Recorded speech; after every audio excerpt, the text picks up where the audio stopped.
Hello and welcome to a broadcast from LPAC TV, the third in a series of such broadcasts. My name is Matthew Ogden. In the studio we have Lyndon LaRouche, Diane Sayer, and Rachel Brown. And hooked up over video we have Summer Shields, Dave Christie, Keisha Rogers, and Bill Roberts. And I think without too much introduction, we can just get the conversation started here. One point I think which should be emphasized, it's in the behavior of the organization. There's a tendency in terms of election campaigns to respond too quickly and with poor judgment, therefore, on how you think the voters are reacting to what's going on. Now, essentially, in terms of running a campaign, the voters really respond chaotically. They have no clarity in terms of what their intentions are. You have at least the last minute voting patterns, which are usually rather silly. And particularly now, look at the situation. You have the Republican candidates are all ridiculous, those who are still in. And I don't think anyone should wish to vote for them. And I wonder if they could pass a sanity test, if, in any case, if they did vote for any of these guys. In the Democratic column, you have a mysterious semi-possibility of a candidate, and you have what is running, the president so-called, who is worse than nothing. Because what's important is what's going to happen when you get down the line, where the decision actually has to be made. At present, these Republicans are confusing everything because none of them are worth anything. There's no one who's sane is actually going to vote for them, unless they've got a gun stuck in their ears or something. And the Democrats, the same thing. We do not have what we would consider a relevant candidate presently available in terms of the presidential election. And that's what's going to tend to determine everything. And the mistake was made that people were reacting too much to short-term reactions in the population. The population has nothing to vote for right now. And they're experimenting mentally with something they might think they might vote for. So don't get too serious about how people are reacting in reported polls on candidates and on, particularly on the lists, or in public opinion. Public opinion is not worth much. You can't count on it. It's fickle, extremely fickle, especially in this term when you have nothing worth voting for. What's going to happen in terms of getting a presidency, if it's not one of these fools, is uncertain. What we have to do is concentrate on what the issue is. For example, you know what I did in the presentation this past week? That's the way you've got to think. Don't think in terms of candidacy or who's likely to win. Because not any one of these candidates who are running for president, none of them are worth anything right now. Anyone who would vote for them has to be clinically insane because there's no value there. We're looking for a development which will create the possibility of none of the above emerging as one or two candidates somewhere along the line toward the presidential election. In the meantime, what we're concerned about, should be concerned about, is policy. I laid out this past week, I laid out exactly what the policy options are that I know that exist. And I haven't seen anything else to replace that. So don't worry about the usual thing, so-called, about who's going to win the election or who you should support, vote for. None of this thing means anything right now. You have nobody to elect. No one to elect now. No one to be, and the reactions of the public day by day, forget it. That's not the issue. When you get a reaction which is meaningful, you'll know you got it. But don't stab at somebody who looks like something who might be a good candidate or might be valuable in some other way. They're fickle. They don't know what they're voting for. They're totally unstable in their opinions. And so don't get involved. What our job is, it must be, is what I did this past Wednesday. That's the job. Each of us must take that course of action. We must present reality, harsh reality. What the public needs and what they will eventually vote for if they're sane, they're going to vote for reality. They're not going to vote for a candidate because they can't trust any candidate. Anyone who says they can trust voting for a candidate now generally is insane are just foolish. So the point is, the mistake that we saw being made was a tendency to be influenced by trends and shifting trends on popularity and popular opinion. Those things do not count right now. When you get somebody who's really alive, has a good opinion, you'll recognize it. But you won't vote for it on the lesser evil concept. Or this guy might make it, that guy might make it. We're going to have to go for getting exactly the policy we want, not some issues, but the full line. And that's where the error has to be corrected. Don't get stuck with partial good signs, possible signs. Don't count on it.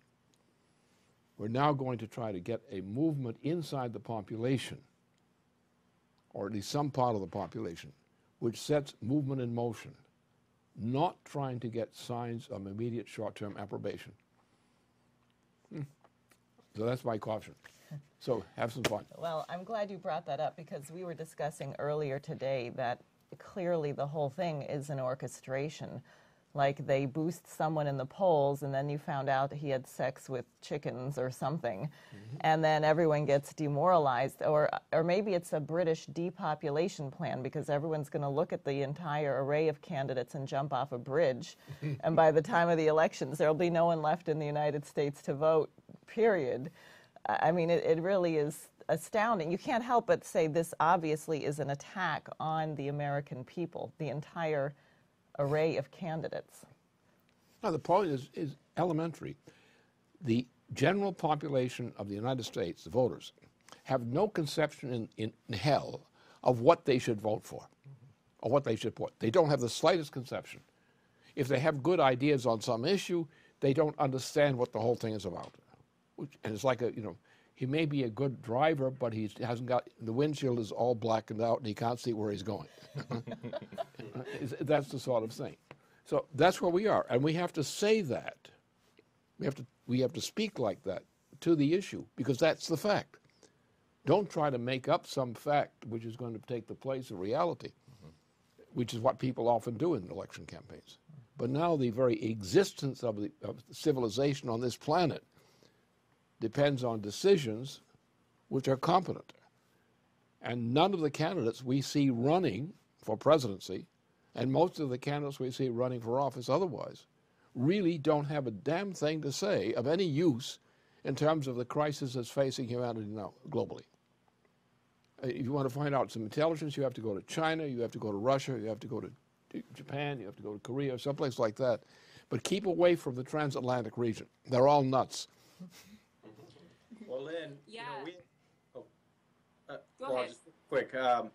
We had some discussion earlier that in terms of the American presidency and those presidents who have stepped forward in a time of crisis, such as, Lincoln, Roosevelt, and so on, Kennedy, that what made them, what was the strength of their soul to represent the policy that they stood for, which was always a fight against the British imperial policy, right? And so it wasn't this demagogue business, right, which is largely how Obama came on the scene. Everybody said, oh, what a great talker, although he didn't say anything, of course, but just was a great talker. And now we see that what he's actually stands for, which is we're on the verge of World War III, the economy is falling into off the cliff. But it's always been, in the real American presidency has been somebody who steps forward in a time of crisis, who actually has a policy and is willing to back up their policy, and that's what people move on. The problem is I'm the only one who's qualified for that job, but I'm too old for it. It's a fact. No one else, as you know, what we did with the State of the Union report, there was no one else who could give that. There were no candidates who could give that kind of report, which is relevant. That is a truthful report, which is actually relevant. I'm the only one running, but I'm not running, who's qualified to be the President of the United States right now. So what we're looking for is a combination of people as a team who come together as a presidency, who agree on the program I set forth. And the idea of saying, you have issues which you vote on this issue, that issue, that issue. That is insane at this time, because there is a very limited number of things that you can do which will save this nation and civilization. And I've got them all. Now, what we're looking for really is we're trying to create a composite presidency where you have a team that is voted to become the presidency, in which they have an agreement, a programmatic agreement, exactly identical positions, even though they come from different backgrounds. No matter however the jobs are pointed out, who's the vice president, who's the president, who's this and who's that, they all have to have exactly the same thorough commitment. They can't have this guy believes this and that's nice, and this guy believes that, that's nice. No, that is insane. You must understand how grave this situation is. There's no one right now who's fit to be elected as president who's qualified legally to be a president. No one. You know what the problems are.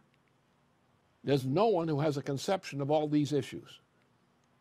And they're all crucial. You can't drop one and say this one is good, but that one's bad, therefore I'll vote for this guy because he's good on this and good on this, but he's missing on this.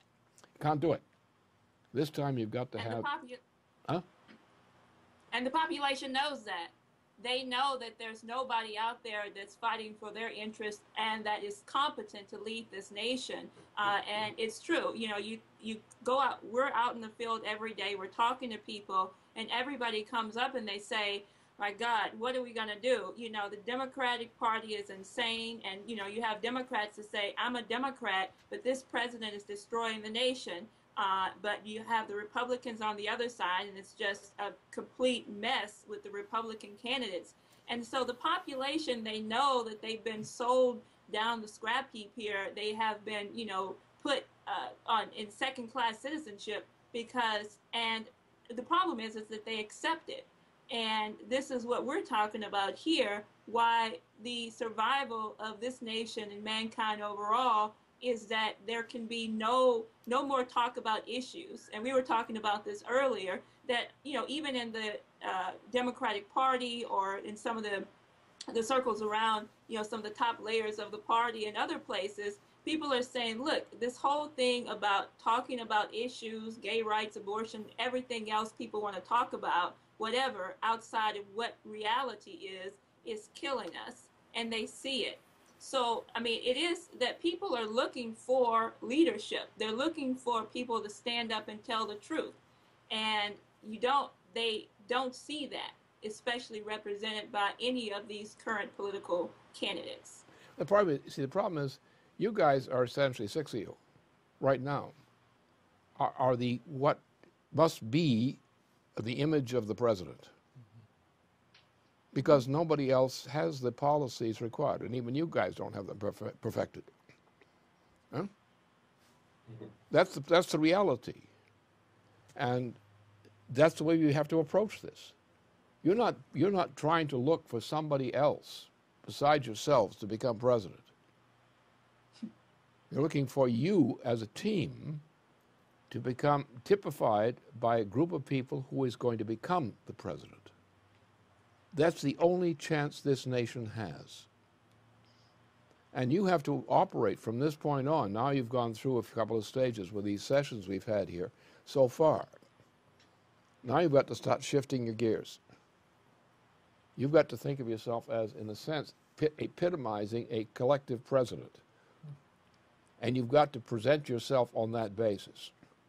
You say, we have this team of candidates and others we will draw in are going to create the presidency of the United States, because none of the above is qualified to be president.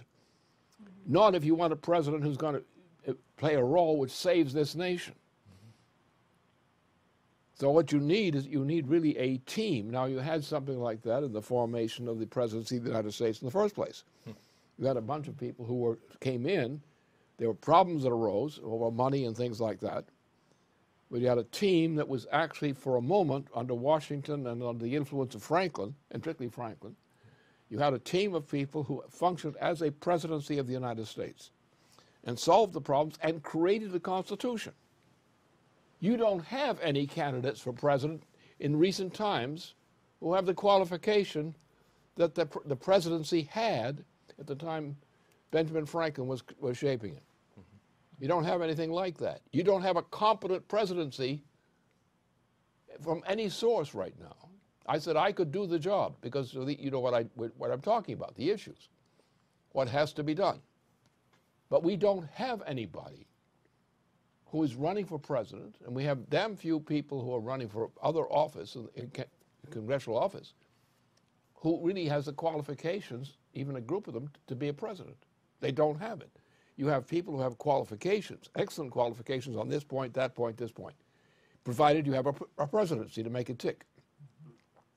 But the problem is you've got to think of yourself as a collective president, because you have to really, as together, to represent the campaign for the whole package which we've laid out. All the other things are less important. It's the package we have laid out, in which I discussed essentially this past Wednesday. That's your program. That's the presidential program. And you have to, the six of you, have to be the spearhead of a campaign on behalf of that program. In the meantime, you have to think of yourself collectively as epitomizing a suitable president of the United States, because at least you know the package that has to be applied immediately to save the United States and to save civilization. And nobody out there has it. Nobody's running for office. Look at this, Republicans. One or two of these guys might be qualified for something. They're not incompetent. They're intelligent, maybe wrong-headed, but they're intelligent. And they might be useful, especially in Congress or some position like that. But then none of them are qualified to lead this nation through this period of crisis now. And in terms of the electoral campaign, like you are, the six of you, have to be the epitome of what the leadership, the presidential leadership of the United States has to be. And you have to think in terms of a team of people who have a solid understanding of what needs to be done, and to set it forth and go out to the American people and say, this is what we can do for you. And don't believe anything else, because we don't know everything else that can be done for you. And nobody else does either. Well, then I think what you had done in terms of laying it out and the international response that, especially on the war, the opposition to this war drive that you led, right? A couple months ago, you laid it out very clearly that the British were going for World War III, that immediately upon the death of Gaddafi, they were going to rush into Syria and Iran with the intention of attacking Russia and China, setting up a thermonuclear showdown. And it's notable that at that time, Rogozin comes forward from Russia, puts on the Strategic Defense Initiative on the table, what he called the Strategic Defense of the Earth. And then just coming out of your last, State of the Union address, virtually a day later, the Russians are proposing a copy of what you had put forward, that the U.S. and Russia should cooperate around putting a station on the moon, right, for further exploration beyond that. So you look at that period, and you see how much the world wants to move on these policies. And if that, in one sense, because of what you've done and what we represent, we can actually recruit not just a nation around these policies, but we're recruiting a nation to these policies which are already ready to go internationally. Yeah, we have actually, to my knowledge, to my direct knowledge, we already have that elements of that agreement, particularly on the Asian side, at varying degrees. We have it. What we need is an American slate, an American package, which does exactly the kind of thing I did this past Wednesday. And the six of you have to be that package, which does that. And whoever else we drag in on this thing as candidates. Huh? But that's got to be the package, because that's the only thing that will work. Any deviation, one slight deviation to put something else in there, which changes the flavor of the direction. Compromises cannot be allowed, because this system is ready to go down the sewer. You're not going to build step by increments. Because, for example, Put him through Glass-Steagall, fine, you can put that through. Good. But you must immediately put through also the rest of the package, an actual credit system, not a compromise, a real credit system. It's going to be drastic because overnight, what are you going to do? You're going to drive a lot of people wild because you're going to bankrupt these guys from Boston and elsewhere who are the swindlers who are sitting on top of claims to money when they have nothing they've earned. They have gambling debts. And the gambling debts are greater than all the payments that we received. They're all bankrupt, and we're going to have to bankrupt them. We're going to take the parts of the banks that can be salvaged as commercial banks and similar kinds of institutions. We're going to protect them under Glass-Steagall. But that's not going to save the nation because we're on the verge of starvation and breakdown right now. Therefore, we must have this thing right through right away. We can't wait for it. We've got to have agreement to it this year. So you cannot go towards incremental influence on people. And the problem with the candidate is the candidate is trying to woo the voters. And when you try to woo the voters and you don't preempt the voters' opinion, you haven't made it. And if you're still wooing the voters, you're going to lose. So you have to get to a climax point where you've got them. And you want to get people who are totally committed on these issues that we have raised. That's totally exactly committed. What President Roosevelt did. I mean, that's when you're talking about a presidency, that's a real presidency because there was no compromise. Roosevelt told the population what had to be done. He said, look, I'm going to tell you in very clear terms what has to happen if we're going to save this nation. And his fireside chats, how he organized the population, wasn't trying to capitulate to their feeling state or what they might think is important, or what they might think they need, but what had to be done. And he laid out the policies very clearly. And it wasn't just that we needed bankruptcy reorganization and then, as you're saying, go to the next step and we have this policy and that policy, but everything was laid out as one unified picture. And what people didn't understand, he said, look, you may not understand this, but I'm going to tell you why this is important for you and why you have to get behind this policy. And people trusted in him because they knew that he was acting in their interest. And it is true. We need candidates today that can go out. I mean, that's what we're doing. We have to go out and present this policy, and people, they're ready for it. We see it every day. They don't have anything else. People are losing everything. They're losing their homes. They're losing their ability to feed themselves and their children. And they're seeing the fact that there's no competent leadership out there. And when they see us presenting these very concrete solutions, they're ready to respond. They might be a little bit afraid at first because it's something different than they're talking about, but they don't see anyone else presenting any viable solutions. And so I think looking back at, thinking about what you're saying and thinking back to President Kennedy, he built that type of presidency. People working around him, from Harry Hopkins, that went in and, in the first 100 days, we sat down with a pot of coffee and a desk and just very little resources and started to map out the plans for what was needed to organize the nation around the needed recovery, and weren't worried about what was popular or what people were going to say. This just had to be done, and that's where we're at right now. What has to be done? Obama has to go. There can't be any compromises on it. We have to get Glass-Steagall through, but all of that has to be organized around what is the future mission for mankind that is going to be restored to this nation. One of the key things you have to say, and I'm talking about you as well as some other individuals up there up front, the two are sitting beside me here.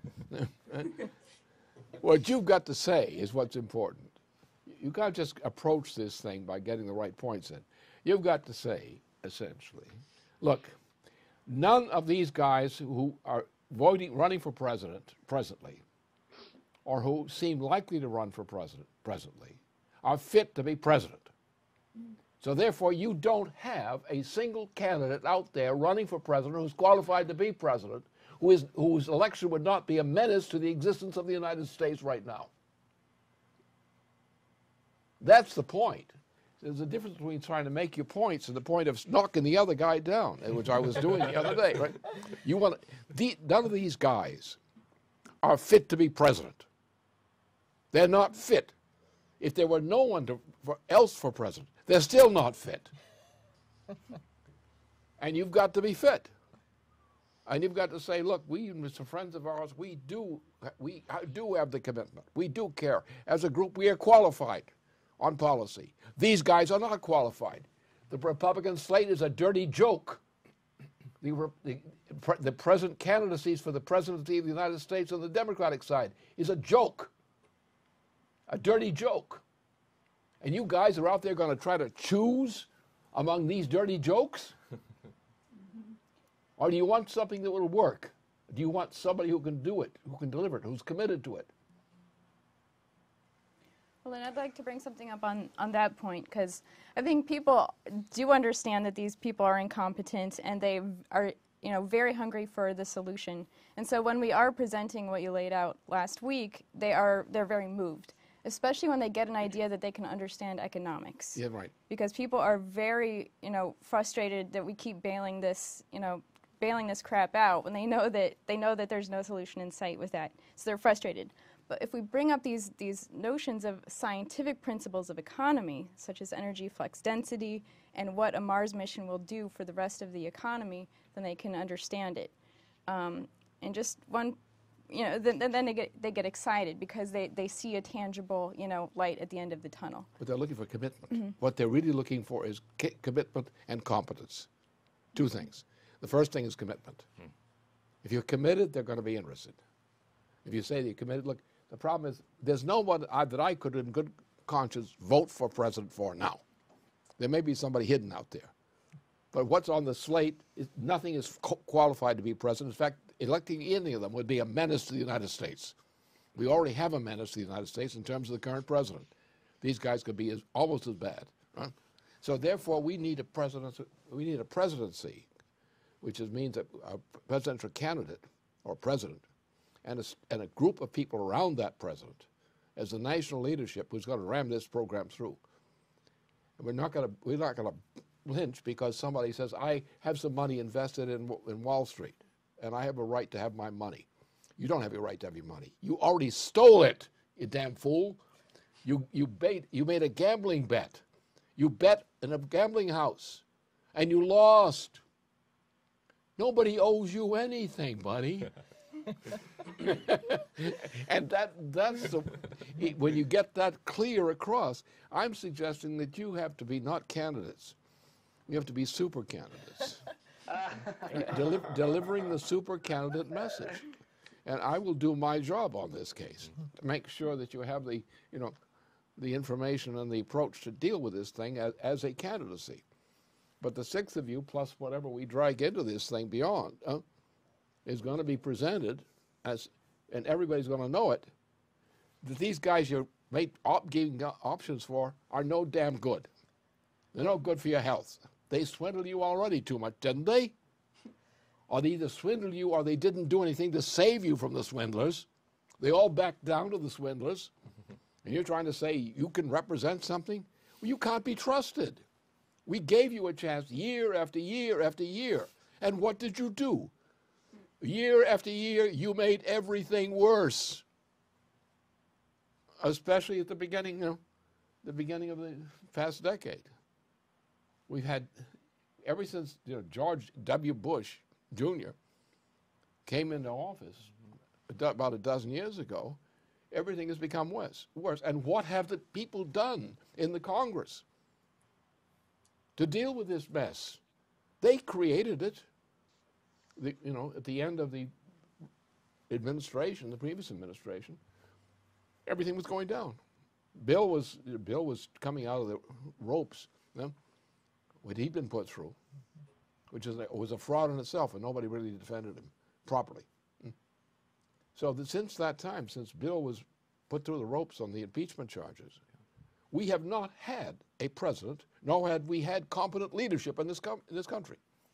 And since Bill quit office or was out, Nothing good has happened. Maybe somebody here and there has tried to do something good as an issue, as a local issue, but we can't deal with a local issue. We have a danger to the entire nation right now, of the collapse and extinction of the entire nation. We have Europe, in continental Europe, Western and Central Europe, they don't even have nations anymore. They have burial grounds where former nations are now remembered. They're all part of this. They're all part of this mere puppets of the British system. They have nothing. So we're in a time where we have to make revolutionary changes. We have to get a system that's going to save this nation, and people like you have to do it. Well, they're obviously terrified of our potential, which has yet to be fully realized, but just the threat of the slate with your leadership, because you have, for example, in my district, they tried to pay Congressman Rothman $2 million to run in that district against Scott Garrett, and he didn't want to, so he's not. Then I've announced now they're threatening to run a linebacker from the Giants football team against me in the Democratic primaries, and the same thing with Dave, and some, I understand, they literally are going to have legions of Democrats who are nothing but Obama Democrats to run against us in these campaigns to try and confuse the voters, and I think we can have a lot of fun with this. Obama Democrats are not a marketable product. Right. I was actually at a Democratic a club event earlier this week where they were recruiting candidates to be running for local positions for the Democratic Party, and I said exactly that we have a slate of candidates because there are no qualified presidential candidates. And this was the group of people who were basically supposed to run the local Obama campaign, and they just went silent. They had no response, and I just signed in and quietly went in, and one by one, the candidates approached me and said, well, I don't agree 100% with you, but let's stay in touch because I'm interested in your policies. So I think the acknowledgement of that is more known than people are willing to admit at this point. But the problem is that we've got to do that. We've got to do it exactly that. We've got to take charge. These guys who are being pulled in don't really know anything about the problems. They know the existence of problems, but they don't know about the problem, what the solutions are. They don't understand what the solutions are. They are capable of judging whether the result that you're promising is going to be worth something or not. That they can judge. That's a practical question for them. And they have some insights on some things. But the idea of going up against the national leadership is where they don't have it. And that's what we have to come across. Right, it's cowardliness. And that's, because this guy who I defeated in the 2010 election, his whole campaign right now, this is one of these Obama Democrats, his whole website is to expose me. He has no policies of his own. But the irony about it is after he goes through that I have the mustache on Obama and that we're calling for Obama's impeachment, he then goes on to proceed that he doesn't agree with Obama's policies. He didn't agree with the health care policy, and most of what Obama's done he doesn't agree with. So then you get back to this point that these guys don't have any solution, and they're being cowards, and they say, well, I have to support Obama because he's a Democrat and I'm a Democrat, and so that's just the right thing to do.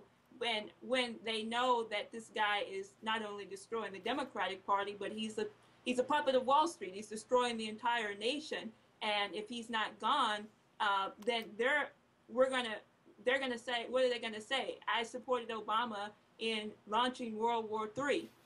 So yeah, the fact is that these guys are just cowards, and if they understood and really would fight against this president, they would see that the whole situation, the tables would be turned on this entire process.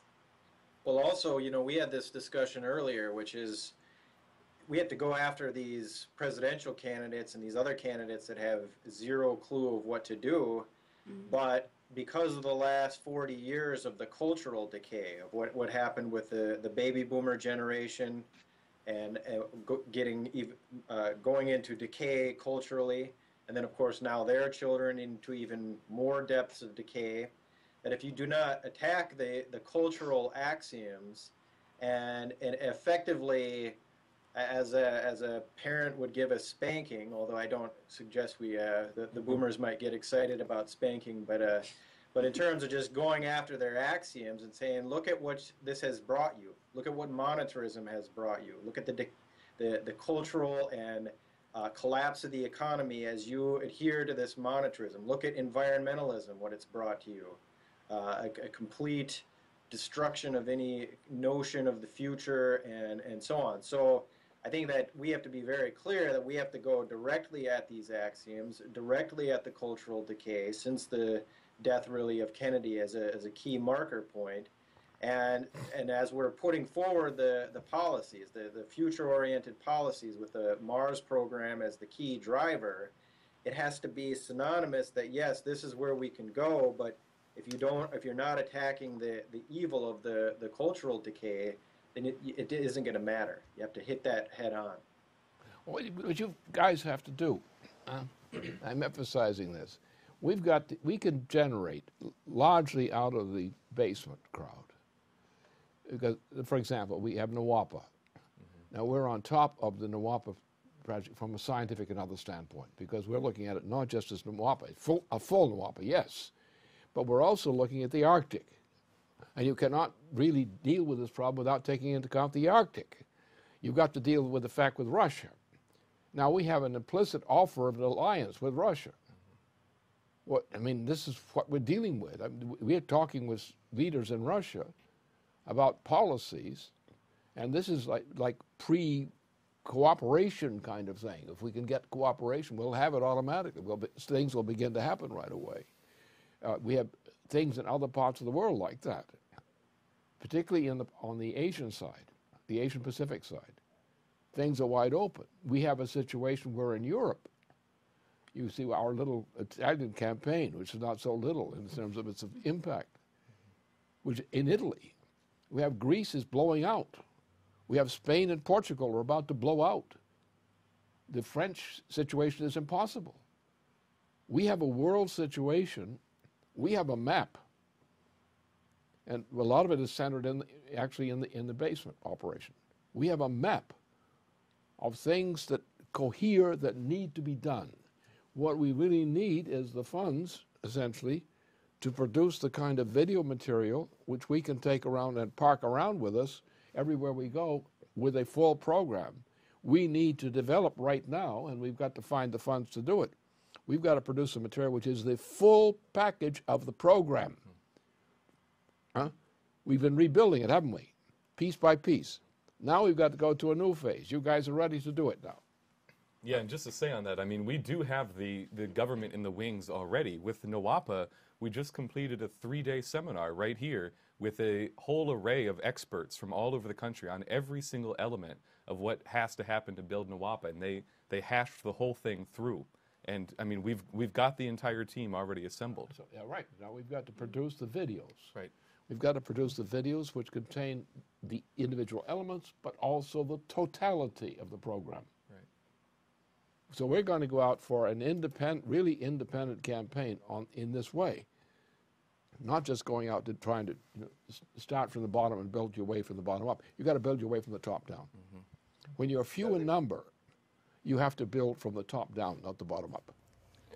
The one thing of note on what you're bringing up here, I think, is that from what you laid out in your State of the Union address, this 3-generation collapse of the U.S. culture, and then how to turn that around, the only way you could really do that is rip up the entire cultural degeneration of the United States, and the collapse in optimism in the U.S. would be a Mars mission.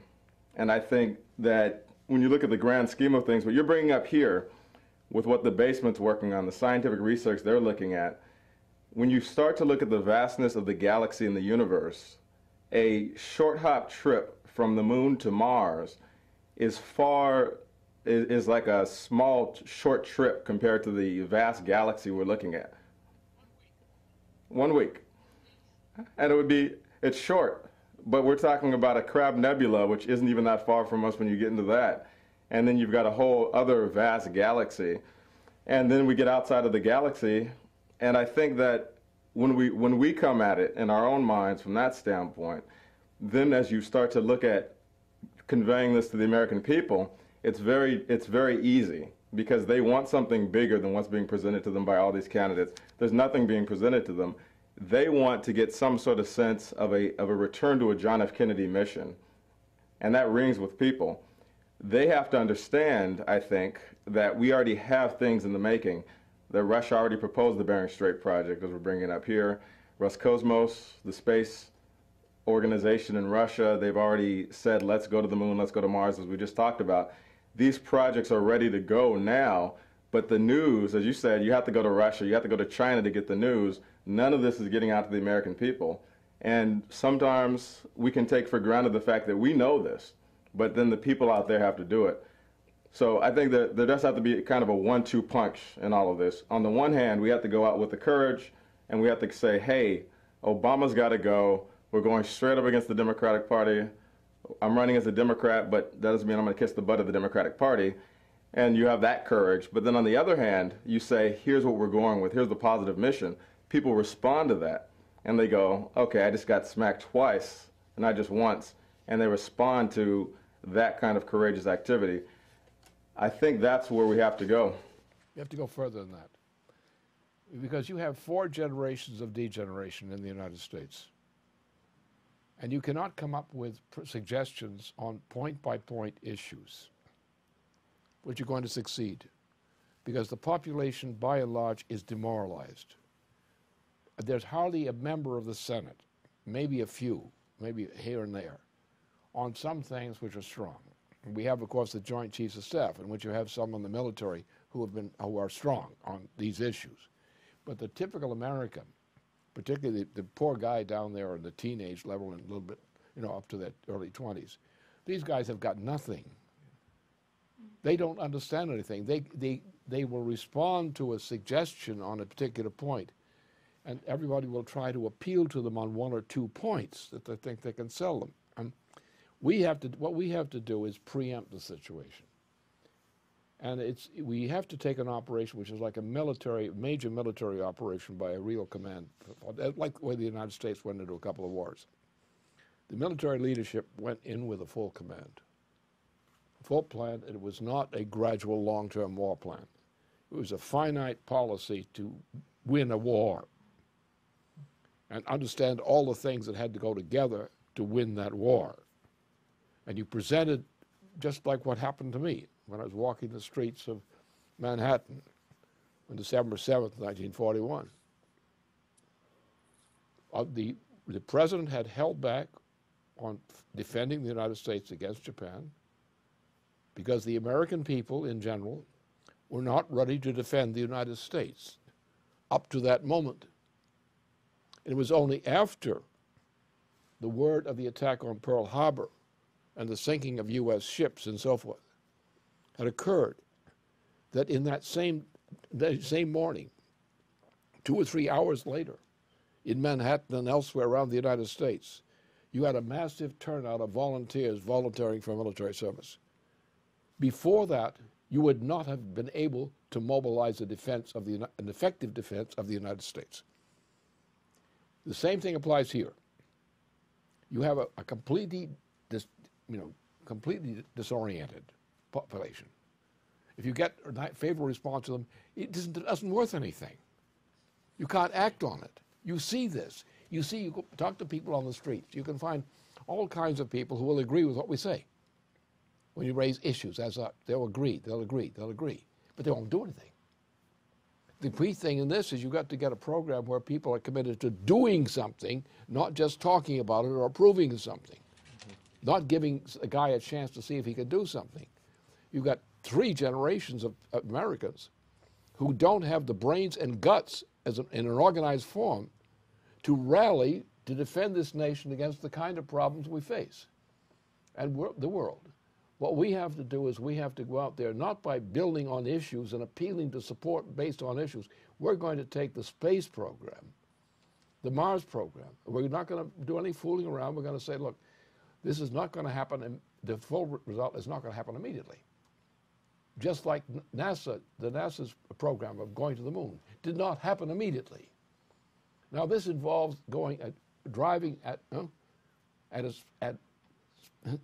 what speed to make 1 week, a 1 week trial from the moon to Mars with a crew and ship, everything in it, and getting back safely.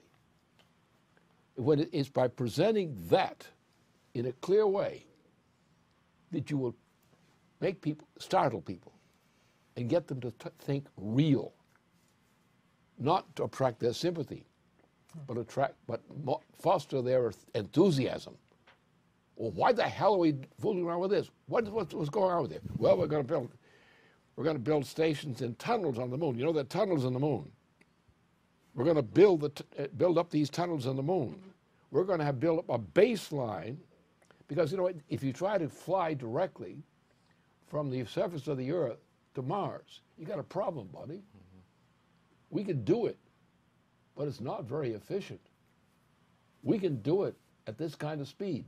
We can develop that capability. The capability exists. And we're going to show you now a film which shows you exactly what the outline is for this development of Mars. Now remember, this is not just a trip. We've got problems out there. We've got asteroids and things out there. We were missed, the Earth was missed one shot, close to it. Could have destroyed the Earth and the people on it. We need defenses against asteroids. That's one thing we need. We also have other problems which we need help in. And we're going to have missions to places like Mars, which is the best way for us to run a mission of these types, which are necessary for us. And we can go with this program. It's feasible to go within 1 week from Moon to Mars and back. And yeah, that is by preempting the situation, and not by making suggestions. And that's what I want, because I know that nothing else will work. We've got to present the case. I mean, we have limited resources, but we don't have too much intellectual limited resources. We can do better in that department than we can in some other physical department. And we can do this. But the fact is that humanity can reach Mars in some not great distant future, can reach Mars within a week by going out at full speed, halfway there, and backing down halfway there. 1 week. And we look at the missions we have, saving us against asteroids, which might blow the whole Earth out while Obama is still quacking away there. You've got to get these guys, hit them hard with a concept, because they all are so discouraged. They have no real mustering factor. This is as bad as what Roosevelt faced when he knew that there was going to be an attack on the United States. And there was actually a planned air attack on the United States from Germany, you know, at that period. So at this point where the United States people in the United States would not muster to defend the United States in that way, they would help out against the Hitler problem. It was that thing, Pearl Harbor. The Pearl Harbor thing changed everything. And we won. And the way we won, the losses we took, not only Guadalcanal, but on the islands. We took hard losses, but we won. And that's the situation we face. We got 16 to 17 million Americans out there fighting to save civilization. And we succeeded. We succeeded because we started with the intention to win. And what you have to do is get the intention to win on the part of the people, not try to coax them into accepting the idea of the project. You've got to convince them on a mass scale that this is exactly what we need. When you talk about jobs, talk about solving problems of other kinds, you need that kind of spirit and mobilization in the population. And to win this election and the way we have to win it, to recreate a new presidency which can save this nation, we've got to go all the way, not with suggestions, not with outlined proposals, but with motivating people to see this is the only thing that can be tolerated, as was the case in Pearl Harbor Day on December 7th. A sudden change. And we have to induce a sudden change in the temperament of the American people. A commitment to victory that won't quit. And even with this shot down and worn out American population, we can do it again. And that's what you have to do. And that's what we have to do.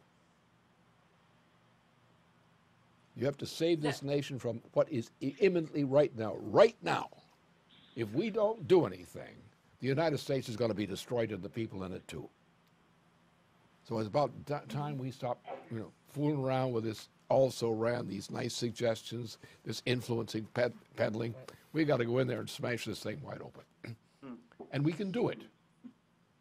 And what we did, this past week, and presenting this case of the, which he presented, on one week to Mars, which is feasible. It's going to take some future time to do it. But once we make it clear that it can be done and must be done, then you're serious. Until that point, you're playing. And I think you're ready to get serious. One idea on that, in terms of changing people's conceptions of what's possible on these asteroids, you brought up we can get to Mars. Well, we can change our with increases of energy flux density. It's not just a change to a higher watt amount of energy, but we can completely transform what's possible, such as, for example, mining the moon in asteroids. With fusion, not only can we make Mars accessible, we can also be changing what's available to us as natural resources. But you've got to startle the American citizen. You've got to startle them. You've got to startle them with no crap. It's got to be truthful, because you're putting everything on the line. And if you make a mistake and exaggerate, it's going to kick back. So you've got to have the program that is actually going to work, and present the program that will actually work, and push for that and nothing less than that. That's the whole point. That's winning war. The other thing is like long war, and we've had a lot of long war, like 10-year long wars, from which very few people return safely and sanely. But if we go at it the right way with the right information, the fact is that we do have, the United States and the world does have this. Russia has capabilities. Japan has capabilities. China has capabilities. China's going to the moon already. So this is, and Russia was getting ready to go to Mars with a team to fly to Mars. So doing this, but the real way to do it, yes, you can take the slow boat to Mars, and maybe within some time the people may come back not as sausages, but as human beings. Right? But with the 1 week program, you've changed everything. And the first thing, once you make that 1 week program, which you probably do from an assembly on the moon, in the tunnel of the moon, and you put this thing out there, and it's 1 week, and that is the target which we as a nation, together with other nations who cooperate, must have. Our target is we want to demonstrate, we want to reach very soon as possible, the feasibility of 1 week to Mars and back, and 1 week back. We want that, which means we're probably going to do it through the moon, because of the factor of the gravitational factor is such. You don't want to have to make the trip from Earth and then go somehow directly to Mars from there. It can be done, but it's not a good idea. Once you open up the tunnels in the moon, then you can start to build up the system, which can do the job much more nicely. And we just have to do that. We have to define that. It's possible. We have to define it. We have to prepare to do it. And the fact that we have demonstrated that we are preparing to do it and that it will work is what's going to change the mind of the American people and other nations as well. And you have to be the candidates who do that. And we have to get the programs going, which demonstrate the feasibility of this thing, and demonstrate. And we've got all this proof of why we need to go to space. You have the whole Russian point, the SDE program. We have to go into space to defend the Earth against the damn things. One of these big rocks hitting the Earth, and we're out of business. So that's a pretty good motive for doing the job. So it's a two-step campaign, which is pull your head out of the dark place it is and look up. No, but the point is, look, we've got a situation. There's 6 of you, right? There'll be more. But is that going to be enough to do the job? Is the propaganda to go with that going to be enough? No. You've got to go and break out. A real breakout. And you're ready to start doing it. I've been watching this over the past 3 weeks, right? You're ready to do it, to start it. We just got to get some more people activated and stop playing tiddlywinks with great politics. Don't make promises. You can make a nice suggestion. You hope somebody will follow. No, we're going to say, we are going to insist that you live up to your obligation to save this nation. And we can do it. Here's how we can do it. And we have access to the people who know the technology. And we know ourselves something about the basic technology, which will do this. We know why this has to be done. So we're going to make all the way. We're not going to make a polite suggestion. We're going to have kick-ass all the way to the moon. That's a good way to get there. As you said, people living in the future is the key, and I don't think enough people do that. And what you're expressing is very powerful and also optimistic, because it's sometimes even with us ourselves. I think being there, taking people there, taking people's imagination there is very much a challenge. What does it mean to actually live in the future? And this Mars mission sets the precedent for that, like that the future is determining the present, and everything that we're presenting as policy is being governed by this mission. And it's not, baby steps, from one stage to the next. But when you think about this Mars mission, everything from the Arctic development to the NWAPA now becomes seen in a totally different light. And it's not just something that is gradually achieved, but this is, giant leaps for mankind that people have to get out of their state of how, I'm going to get past the next day and look much, much further into the prospects for the future and what they're really fighting for as a mission. And so that's something that just totally goes against the way that everybody is thinking about this whole process. And this Mars mission, brings the process into one unified idea for mankind. Yeah. And you guys are going to do it. Like Bill, for example. Bill's got a whole bunch of neighbors out in his district, right, who are working in some very high technology machine tool capabilities. So the whole rest of them are out of jobs, but you have a certain selected group of veterans of these types of skills who do have these capabilities.